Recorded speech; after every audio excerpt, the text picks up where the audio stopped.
오늘도 우리가 불편을 겪고 있는 코로나 바이러스가 우리 일상에 많은 변화를 가져왔습니다. 우리 일상의 변화뿐만 아니라 우리의 사고 체계까지도 변화의 바람을 일으켰습니다. 저 개인적으로는 이번 코로나 바이러스를 통해서 참 제가 가깝게 아우처럼 생각하는 선교사 2명을 하나님께 떠나보냈고, 그리고 한 사람은 사망의 늪에서 생명에 이르는 하나님의 손길을 보았습니다. 그러면서 하늘의 뜻이 과연 무엇인가에 대한 깊은 목사로서 고뇌를 하게 되었습니다. 제 대학 영문과 후배 가운데 인도네시아에서 31년이나 선교사역을 하던 성결교단의 이재정 선교사가 있습니다.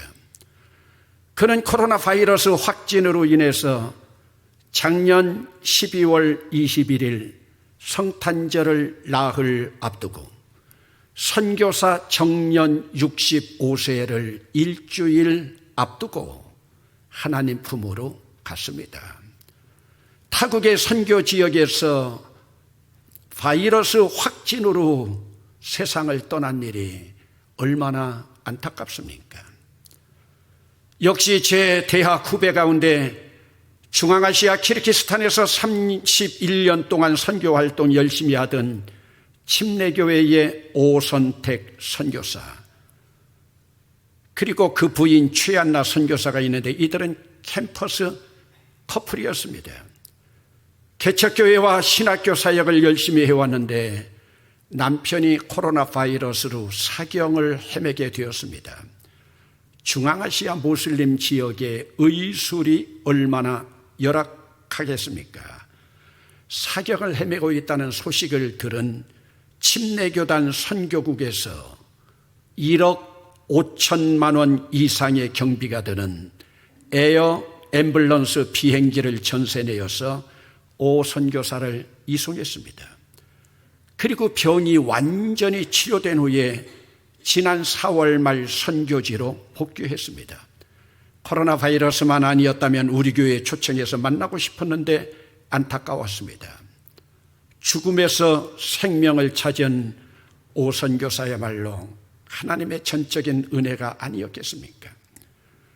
이런 사실에 힘을 얻은 명성교회가 지난 4월 11일 파키스탄의 모슬림 지역에서 선교사역을 감당하던 이준재 선교사, 코로나 확진으로 사경을 헤매고 있다는 소식을 접하고 명성교회에서 1억 7천만 원의 경비를 들여 긴급 에어 앰뷸런스를 동원했습니다.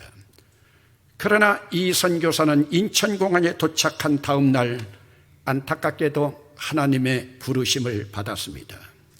이준지 선교사는 저와 신학교 동기로 고려대학교 영문과를 나오고 연세대학교 정예과에서 석사를 받고 신학 공부했고, 그리고 저와는 미국 훌러 신학교에서 함께 공부했던 동기생입니다. 여러분, 그러면 왜 하나님은 일생 동안 하나님의 사역을 위해서, 그것도 열악한 모슬림 지역에서 선교하던 선교사들을 어떤 선교사는 살려주고 어떤 선교사는 부르셨겠습니까? 여러분은 하나님의 뜻이 어디 있다고 생각합니까? 그러면 사망의 늪에서 살아난 선교사는 하나님의 은혜이고, 하나님께 부르심을 받은 선교사는 하나님의 은혜가 아닙니까? 이준재 선교사가 한국에서 치료받을 수 있다는 소식을 접한 후에 저도 한 몫을 감당하겠다고 동문회의에 보고했던 상황입니다. 그런데 여러분, 죽음의 문턱에서는 목사도 교회도 의사도 거액의 금전도 다 소용이 없었습니다.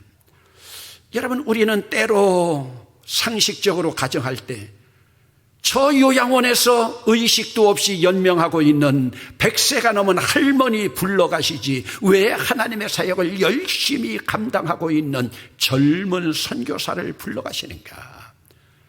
하나님은 저 남아있는 선교사 가족들의 슬픔을 외면하고 계시는가 생각하며 때로는 원망이 들 때도 있을 겁니다. 그러나 생로병사의 순례길을 걷는 피조물인 우리는 하나님의 뜻 헤아릴 길이 없습니다. 여러분, 오늘 본문 11절 말씀입니다. 하나님이 모든 것을 지으시되 때를 따라 아름답게 하셨고 또 사람들에게는 영원을 사모하는 마음을 주셨느니라. 영원을 사모하는 마음을 주셨느니라. 그러나 하나님의 하시는 일의 시종을 사람으로 측량할 수 없게 하셨도다. 하나님은 우리 인간에게 영원을 사모하는 마음을 주셨지만 하나님이 하시는 일 처음부터 끝까지 깨닫지는 못하게 측량할 수는 없도록 하셨습니다. 그러기에 인간의 죽음 문제는 전적으로 하나님의 문제이고 하나님 관할이지 인간에게 속한 인간 관할이 아닙니다. 우리 믿는 자들은 하나님을 바라보면서 생로병사의 순례길만 걸어가는 것뿐이지 결국 순례길의 마지막은 하나님 손에 달렸습니다. 여러분, 우리 인간이 생로병사의 순리를 사병노생으로 거꾸로 역전시킬 수가 없습니다. 물론 힌두교나 일부 불교에서는 윤회설을 주장해서 인간이 죽고 난 후에 짐승으로 벌레로 물고기로 다시 태어날 기대를 하고 있지만 윤회설은 하나님의 뜻이 아니고 기독교 교리도 아닙니다. 여러분, 전도서를 마지막 참회록으로 기록한 솔로몬을 보세요. 성경에 기록된 복으로는 솔로몬보다 더 큰 복을 누린 자가 없습니다. 선왕의 후광을 입고 금수저로 태어나서 하나님으로부터 지혜와 부와 수까지도 연장받지 않았습니까? 솔로몬의 고백입니다. 이 세상에서 먹고 마시는 일에 나보다 더 복받은 자가 누가 있으랴. 솔로몬 당시까지 먹고 마시는 일에 솔로몬보다 더 복을 누린 자가 없습니다. 그럼에도 불구하고 솔로몬은 헛되고 헛되며 헛되고 헛되니 모든 것이 헛되다고 탄식하고 있습니다. 여러분, 한 나라의 왕이었습니다. 최고의 권좌를 누렸습니다. 그는 성군인 아버지도 이루지 못한 예루살렘 성전을 완공해서 하나님 앞에 바치는 복까지 받았습니다. 하나님이 주신 지혜로 백성들의 존경도 받았습니다. 그러나 그는 집권 후에 중반을 넘어서 그의 후궁이 700명이요 첩이 300명이나 되었습니다. 하나님이 기뻐하시겠습니까? 그 말년에는 이방 여인들의 신상까지 만들어 예루살렘 성전을 건축해서 봉헌한 솔로몬이 이방 신상까지 만들면서 하나님을 멀리했습니다. 그러다 보니 그의 사후에 그 나라가 두동강나지 않습니까? 하나님이 주신 복을 스스로 쳐버리니 유대 땅의 남왕국, 북왕국으로 나뉘어지었습니다. 여러분, 그러면 왜 솔로몬은 그 많은 지혜를 가지고도 마지막 어리석은 왕으로 나라를 망쳤겠습니까? 그는 인간의 생사화복이 하나님 손안에 있는 것을 알지 못했습니다. 여러분, 전도서 2장 24절 말씀입니다. 사람이 먹고 마시며 수고하는 것보다 그의 마음을 더 기쁘시게 하는 것이 없나니 내가 이것도 본즉 하나님 손에서 나오는 것이로다. 여러분, 하나님은 하나님이 기뻐하시는 자에게 지혜와 지식과 기쁨을 주시고 죄인에게는 노고를 주시어 이마에 땀을 나게 해서 재물을 쌓게 하지만 결국은 죄인들이 쌓아놓은 그 재물도 헛되어서 바람을 잡는 것이나 다름이 없습니다. 그래서 솔로몬은 마지막 죽을 때 불행을 짊어지고 탄식하며 죽었습니다. 여러분, 그러면 오늘 우리는 우리 죽을 때 여러분들은 어떤 모습이겠습니까? 여러분, 6.25 한국 동란 때 전체 교인 중에서 77명이 순교한 전라도 영광의 염산교회 이야기입니다. 77명의 순교자 중에서 4명의 딸이 한날 한시에 순교했습니다. 강만호 장로와 박귀덕 권사의 딸 4명이 일시에 순교당한 거예요.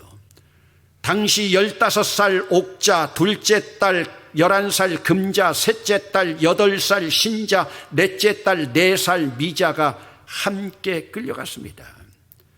인정사정 없이 포항무도한 공산 좌익에 끌려가는 중에 장녀인 옥자의 등에 업힌 4살짜리 동생 미자가 무서워서 울음을 터뜨렸습니다.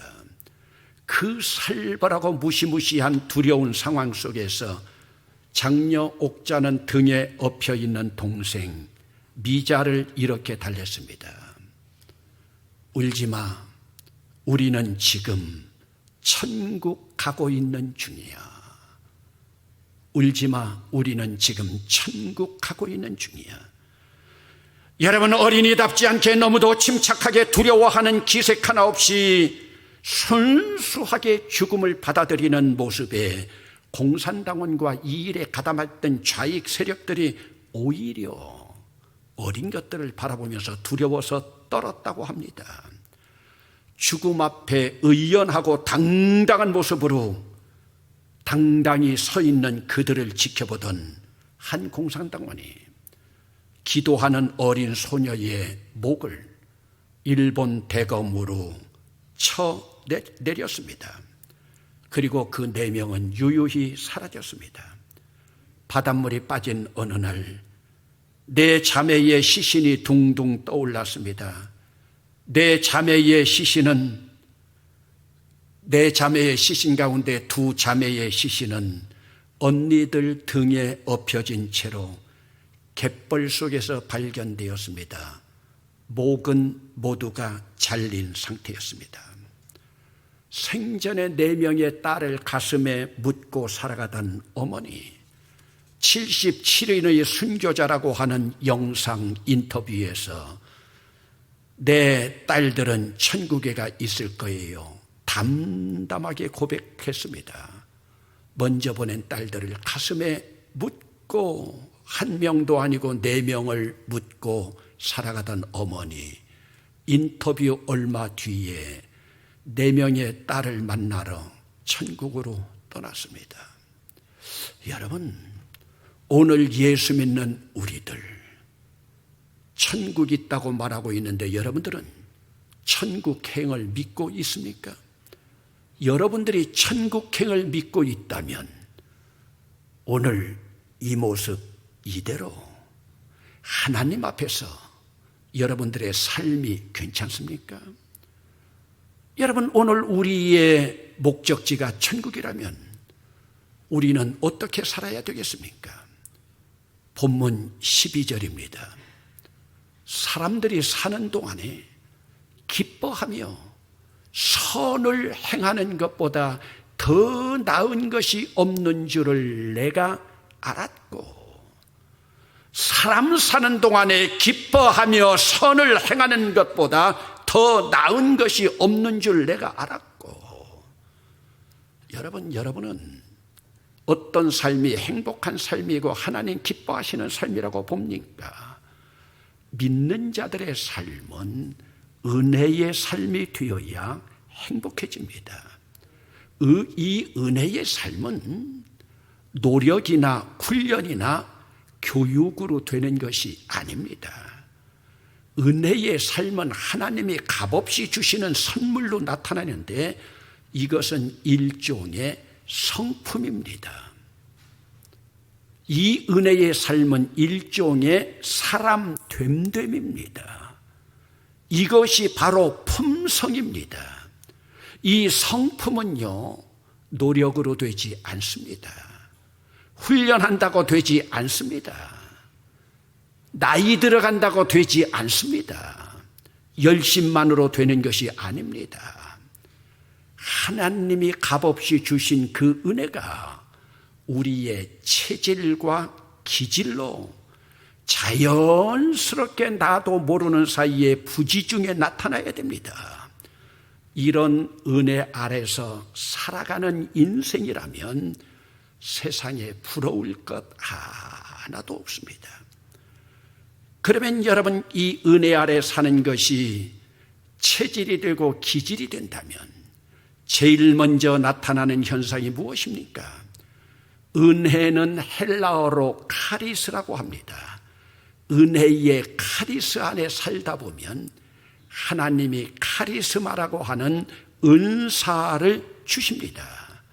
이 카리스마는 세상 생활이나 믿음 생활을 두려움 없이 할 수 있는 힘입니다. 파워입니다.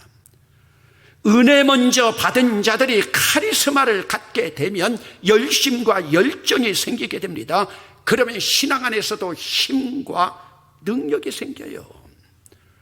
이때 찾아오는 기쁨이 헬라어로 카라입니다. 카라라고 하는 기쁨도 카리스라고 하는 은혜에서 왔습니다. 이 기쁨, 무엇을 얻었기 때문에, 무엇을 가지고 있기 때문에 이런 기쁨이 아닙니다. 내 안에 은혜와 은사가 넘치기 때문에 생겨나는 기쁨입니다. 이런 삶은 바로 죄악 벗은 우리 영혼은 기뻐 뛰며 주를 보겠네. 은혜로 죄악을 벗은 우리 영혼은 기뻐 뛰며 주를 바라보겠네. 하늘에 계신 우리 주를 영원히 섬기리. 여러분, 우리 찬양에도 나와 있지 않습니까? 그러면 은혜의 카리스는 어디까지 이르러야 되는가? 은혜의 카리스가 은사인 카리스마 단계를 거치고 기쁨의 카라에서 이제는 유카리스, 카리스 앞에 유자를 붙여서 유카리스, 감사에까지 이르러야 됩니다. 여러분, 유카리스가 뭡니까? 감사입니다. 우리가 누리는 은혜는 바로 한편의 기쁨, 한편의 감사. 우리가 누리는 카리스 은혜는 한편의 기쁨의 카라, 한편의 감사의 유카리스. 이 감사도 무엇을 얻었기에, 병고침 받았기에, 응답 받았기에 감사하는 보답의 감사가 아닙니다. 그것은 1차원적인 감사입니다. 이 감사는 내 생존 자체, 존재하는 자체에 대한 생내적인 감사입니다. 그러면 여러분, 감사하는 자들에게서 나타나는 현상이 무엇으로 나타난 줄 압니까? 하나님 앞에 2단계까지 이른 자들은요, 선을 행하면서 살아가는 기질이 됩니다. 체질이 됩니다. 착한 일을 하려고 노력하고 애쓰고 훈련받는 것이 아니에요. 선한 일이 나도 모르는 사이에 부지 중에 기질이 되고 체질이 됩니다. 그러다 보니까 여러분, 창세기 18장에서 아브라함이 나그네를 대접하다가 자기도 모르는 사이에 천사를 대접한 것이 아니겠습니까? 솔로몬은 인생 말년이 되어서야 사람들이 사는 동안에 기뻐하며 선을 행하는 것보다 더 나은 것이 없는 줄 알았다고 고백합니다. 그러나 솔로몬은 이미 때는 늦었습니다. 그러니 헛되고 헛되며 헛되고 헛되니 모든 것이 헛되다고 탄식하고 있습니다. 그러면 여러분, 솔로몬이 선을 행하지 못한 이유가 무엇입니까? 그는 인생 마지막에 교만병이 들어서 탐욕과 욕정과 이방 신들의 음란에 빠져서 타락의 길을 걸어갔기 때문입니다. 여러분, 인생의 삶은 마지막이 좋아야 됩니다. 여러분들은 마지막이 되어가면서 인심 좋아지고 있습니까? 야박해져 가고 있습니까? 여러분, 우리 주변에서 마지막이 좋았던 사람 가운데 우리 원로 목사였던 박맹술 목사님이 계십니다. 우리 박맹술 원로 목사님은 마지막 죽음 준비를 하시면서 그동안 당신과 관계가 좋지 않았던 사람들 한 사람씩 불러서 그들의 마음의 섭섭함을 풀어주고, 그들에게 목사님이 직접 용서를 구하고, 그리고 그들을 위해서 기도해주고, 또 그들에게 어울리는 성경의 이름을 하나씩 장명해주고 떠났습니다. 얼마나 아름다운 마감이고 얼마나 선한 일이었습니까? 여러분, 어떤 재벌 회장은 마지막 인생길에서 정신이 오락가락하다가 정신이 돌아오면 자식들이 재벌 회장 입에다가 녹음기 들이대기 바빴다고 합니다. 왜요? 그 재벌 회장은 회사 차기 회장을 누구에게 물려주고 주식 유산을 누구에게 물려줄 것인가에 대한 확실한 언급이 없었기 때문입니다. 여러분들은 마지막 순간에 정신 돌아올 때 자식들이 녹음기 들이대는 자녀들 만들고 싶습니까? 왜 그런 문제 생겨났겠습니까? 죽음을 준비하지 않았기 때문이죠. 솔로몬이 마지막으로 깨달은 것이 무엇입니까? 본문 13절 말씀입니다. 사람마다 먹고 마시는 것과 수고함으로 낙을 누리는 그것이 하나님의 선물인 줄도 또한 알았도다. 그전에는 몰랐어요. 마지막 참회록을 쓰면서 알았어요. 사람마다 먹고 마시는 것, 수고함으로 낙을 누리는 것, 하나님의 선물입니다. 여러분, 오늘 우리는 우리의 죽음까지도 하나님의 선물로 받고 있습니까? 여러분들은 죽음의 천국까지도 하나님의 선물로 받고 있습니까? 아니면 하나님의 선물인 죽음까지도 여러분들의 발길로 차버리고 있습니까? 하나님으로부터 받은 선물인 죽음을 위해서, 하나님이 주신 선물을 값지게 하기 위해서 나는 오늘 어떤 준비를 하고 있습니까? 기도합시다.